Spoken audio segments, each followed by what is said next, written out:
All right, the Kuudra revamp's on the alpha. I've been struggling with it. I've been finding parties. It's a lot of work, but I believe I got most of the info for everything new in this Kuudra fight, and I'm going to go over it in this video. So if you enjoy, I'd really appreciate a like or a subscription. It's the best way you can support me. Also, use code BANANA on the Hypixel store whenever you're checking out. That's actually the best way to support me. I was lying the first time, but let's talk about the Kuudra revamp.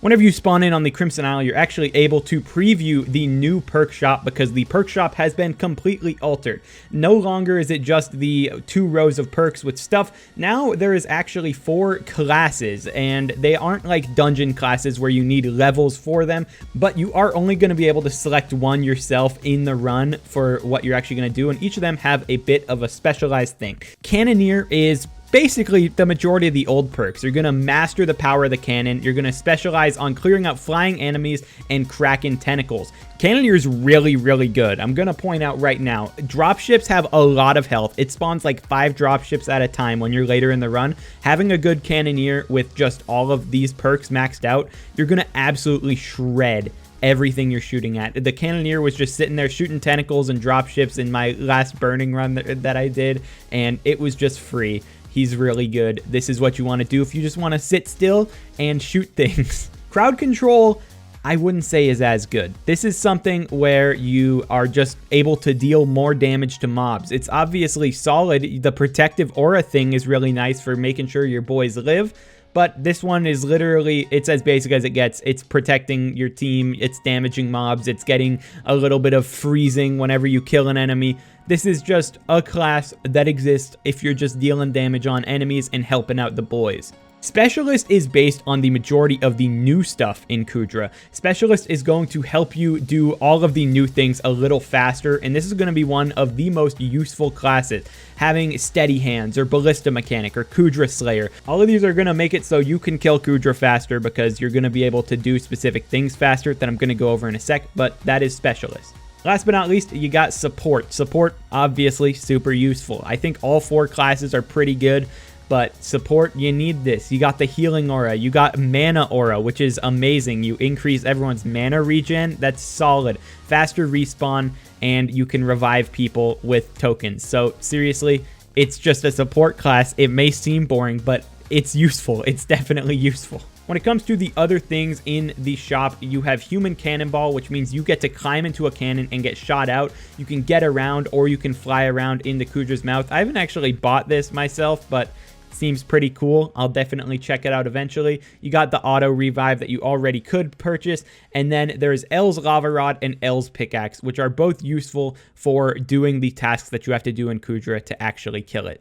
So now we're going to go into how to actually kill Kuudra now. The fight is different. It is a very different fight. It still has cannons as a thing that exists, but there's pretty much only going to be 1 guy on the cannons, maybe 2, depending on how the class meta ends up going out. I have no idea if it's going to be like 1 of each that's used or everyone on 1 class. I don't know the meta yet, but I just know it's a very different fight. I'm going to go over all the mechanics present in the fiery version of the fight, which currently is the most difficult version available on the alpha. Infernal is for some reason still disabled. I don't exactly know why, but going over the fiery mechanics is going to teach you everything for the previous tiers.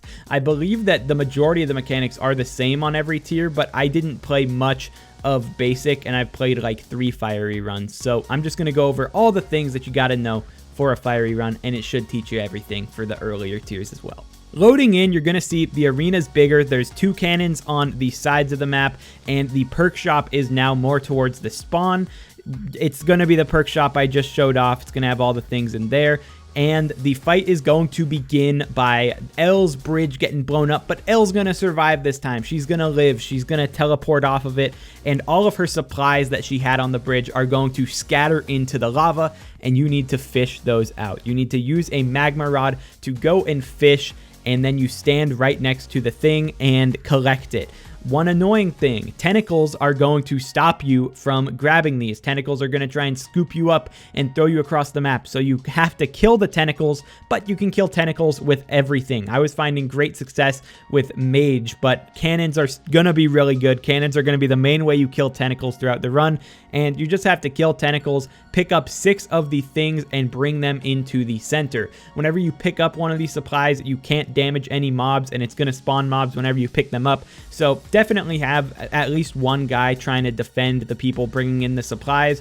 Whenever I was doing runs, we'd have 2 guys getting supplies. The other 2 were just helping out with mobs and stuff, and it just worked. This phase is not hard. You just have to fish them in real quick, and then stand next to them, walk to the center, and you're on to phase 2.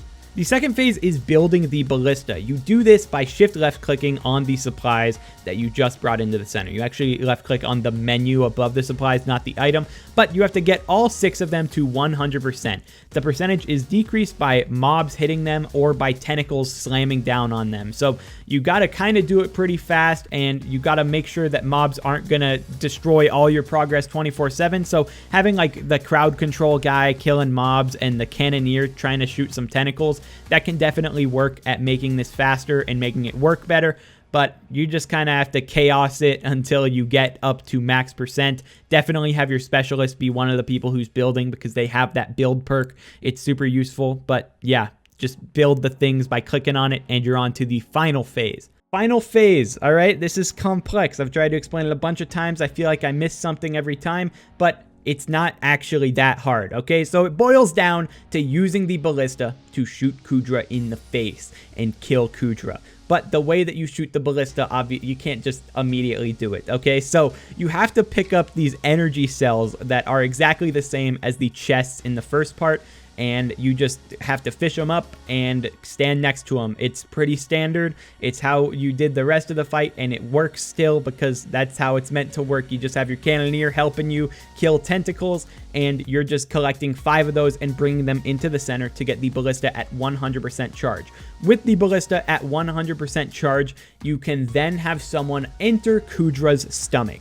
Before I talk about going into the stomach, I want to talk about the orbs that are spawning around the map. There are a bunch of orbs in the center, and those orbs are going to prevent Kuudra from submerging if you hit them towards Kuudra. Whenever you hit them with a bow or a sword, these orbs are going to push themselves wherever you're looking, and you just kind of send them Kuudra's way, and it's going to add 15 seconds of time before Kuudra submerges. You don't want Kuudra to submerge, because that makes the inside of the stomach impossible to be in and makes stunning Kuudra impossible, because when you go inside of the stomach, you are able to mine these purple pods with a pickaxe, and you're going to be able to deal damage in there. And when you finish one of the pods, you're going to stun Kuudra. Kuudra's going to start spinning around, and when Kuudra's spinning around, you just have your guy go on the ballista and just go ham. Just shoot as many shots as you can. I believe it does shoot more than one shot whenever you're firing it, so seriously, just go charge up the ballista and shoot Kuudra in the face, because that is what you're meant to do. When we were doing fiery, we only had to do 2 full charges of the ballista there to actually finish it, and we beat Kuudra. We beat the fight. I don't know if Infernal is going to have more than this. Infernal is not currently available on the alpha. It's disabled. But fiery was just a big slogfest of shooting Kuudra with that and just trying not to die, because the enemies in there are very, very damaging, especially when you're in the stomach. They hurt a lot, but you just have to shoot Kuudra with the ballista as many times as you have to, and then you're going to kill it. If you didn't do it in the first phase, you have to collect more fuel cells. You got to do the whole final phase again, but it's as simple as that. Shoot Kuudra with the thing. When it comes to the loot on our fiery run, you can see I got level 3 attributes, and I got an attribute that I currently can't use because I believe I have to be infernal to use it, but this is a new attribute. Veteran gives combat wisdom. There's a lot of new attributes. I'll go over all the best attributes eventually here, but we don't know every single one, obviously, because this has been on alpha for maybe an hour or 2. But that is generally the vibe of the new Kuudra fight. There is a new item called the Hollow Wand. I don't believe anyone's gotten it yet, otherwise I'd talk about it. but you're just going to go in there. You're going to have a blast. I think this is way more fun than the old Kuudra fight. Is it more fun than something like Dungeons 4-7? I can't really put out an opinion on that yet, but it is an enjoyable fight nonetheless, and you're going to be able to get items much faster. You're going to be able to get attributes at higher levels sooner. It's going to just be a huge change. And look at that, strong mana 4 as a drop. You love to see it. And that's not even from Infernal. Infernal's probably going to give like level 5. It's nice. I can't wait to have all of the stuff. I can't wait to talk about Kuudra more, talk about the best stuff. This is an insane update for me just because it finishes the Crimson Isle. It makes the Crimson Isle not garbage, and I'm excited. I can't wait to test out Kuudra more. I'll probably put out some more guides or videos about just the optimal ways to do everything, but I figured I'd just go for an overview on the whole new Kuudra fight because it's out. It's finally here, and I'm just excited about it. So that's going to be it for the video. I hope you enjoyed, and I will talk to you in the next one. Peace out.